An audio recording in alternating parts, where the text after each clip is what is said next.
میں تو بہرحال عفو کا سلوک کرتا چلا جاؤں گا۔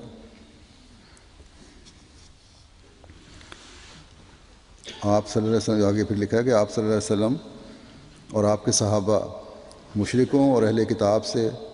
درگزر کا سلوک فرماتے تھے جیسا کرنے کا اللہ تعالیٰ نے ان کو حکم دیا تھا، اور وہ ان کی طرف سے ملنے والی تکالیف پر صبر کرتے تھے۔ لیکن کچھ عرصے بعد جب عبداللہ بن ابی بن سلول بظاہر مسلمان ہوا تو اپنی منافقانہ چالوں سے آپ صلی اللہ علیہ وسلم کو تکلیف پہنچانے کی ہمیشہ کوشش کرتا رہتا تھا۔ ایک روایت میں آتا ہے، جابر بن عبداللہ رضی اللہ عنہما سے روایت ہے کہ ایک دفعہ ہم کسی غزوے کے لیے گئے ہوئے تھے کہ مہاجرین میں سے ایک شخص نے ایک انصاری کی پشت پر ہاتھ مارا۔ اس پر اس انصاری نے بآواز بلند کہا کہ اے انصار، میری مدد کو آؤ۔ اور مہاجر نے جب معاملہ بگڑتے ہوئے دیکھا تو اس نے بآواز بلند کہا، اے مہاجرو، میری مدد کو آؤ۔ یہ آوازیں رسول اللہ صلی اللہ علیہ وسلم نے سن لیں۔ پھر آپ نے دریافت فرمایا، یہ کیا زمانہ جاہلیت کی سی آوازیں بلند ہو رہی ہیں؟ اس پر حضور صلی اللہ علیہ وسلم کو بتایا گیا کہ یا رسول اللہ، ایک مہاجر نے ایک انصاری کی پشت پر ہاتھ مار دیا تھا۔ حضور صلی اللہ علیہ وسلم نے فرمایا کہ ایسا کرنا چھوڑ دو، یہ ایک بری بات ہے۔ قصہ ہوا تھا، پانی پینے کے اوپر جھگڑا ہو گیا تھا کہ میں پہلے پیوں گا، اس نے کہا پہلے میں۔ بہرحال یہ جھگڑا شروع ہوا۔ بعد میں یہ بات عبداللہ بن ابی بن سلول رئیس المنافقین نے سنی تو اس نے کہا، مہاجرین نے ایسا کیا ہے، اللہ کی قسم اگر ہم مدینے لوٹے تو مدینے کا معزز ترین شخص مدینے کے ذلیل ترین شخص کو نکال باہر کرے گا۔ اعوذ باللہ۔ عبداللہ بن ابی بن سلول کی یہ بات رسول اللہ صلی اللہ علیہ وسلم کو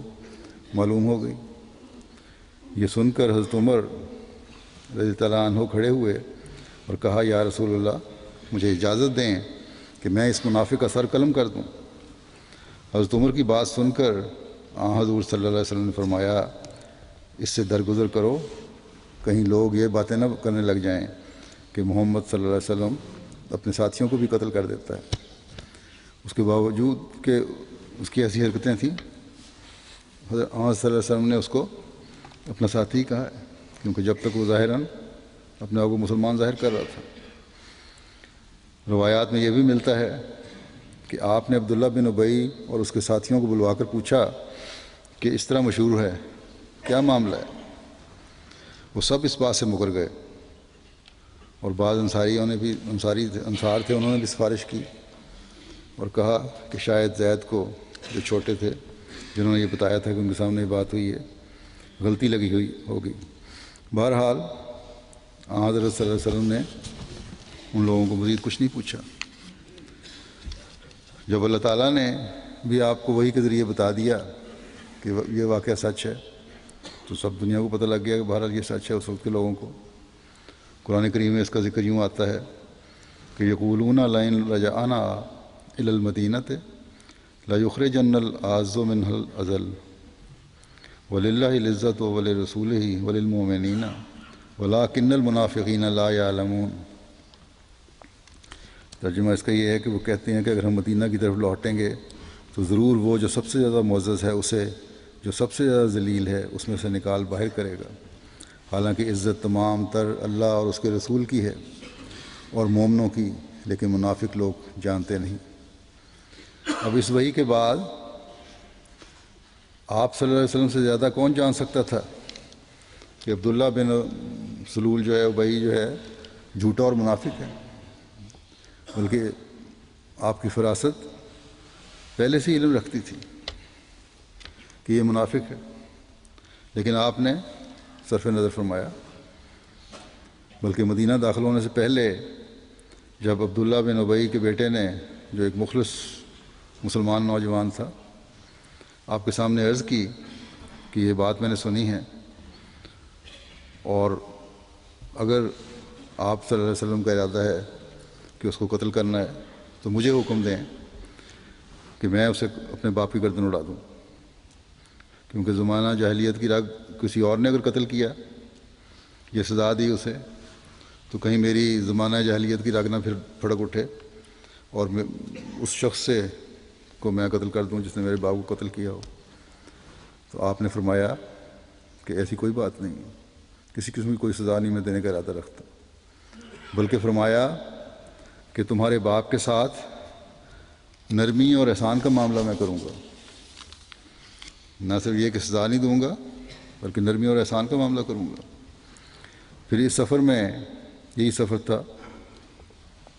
جس میں حضرت عائشہ رضی اللہ تعالیٰ عنہ غلطی سے پیچھے رہ گئی تھی جب قافلہ اپنی جگہ سے کوچ کیا تو، اور بعد میں ایک صحابی نے جو قافلہ چلے جانے کے بعد میدان کا جائزہ لے رہے تھے کہ کوئی چیز رہ تو نہیں گئی، جب آپ کو دیکھا تو انا للہ پڑھا،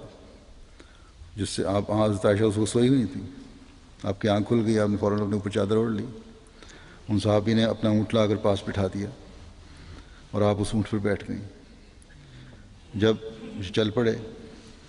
جب یہ لوگ قافلے سے ملے ہیں تو انہی منافقین نے طرح طرح کی افواہیں پھیلانا شروع کر دی حضرت عائشہ کے بارے میں، غلط قسم کے الزام نعوذ باللہ حضرت عائشہ پر لگائے گئے۔ آپ صلی اللہ علیہ وسلم کو یہ باتیں سن کر بڑی بے چینی تھی۔ حضرت عائشہ پہ الزام لگانا اصل میں تو حضرت صلی اللہ علیہ وسلم کی کوئی نقصان پہنچانے والی بات تھی یا کوشش تھی۔ ایک دن جب یہ واقعہ ہو گیا اور مدینہ پہنچ گئے تو ایک دن آپ صلی اللہ علیہ وسلم نے مسجد میں تشریف لائے، وہاں اپنی تقریر فرمائی اور فرمایا، جس کا ایک فکرہ یہ تھا، پہلا کہ مجھے میرے اہل کے بارے میں بہت دکھ دیا گیا ہے، لیکن آپ صلی اللہ علیہ وسلم نے منافقین کے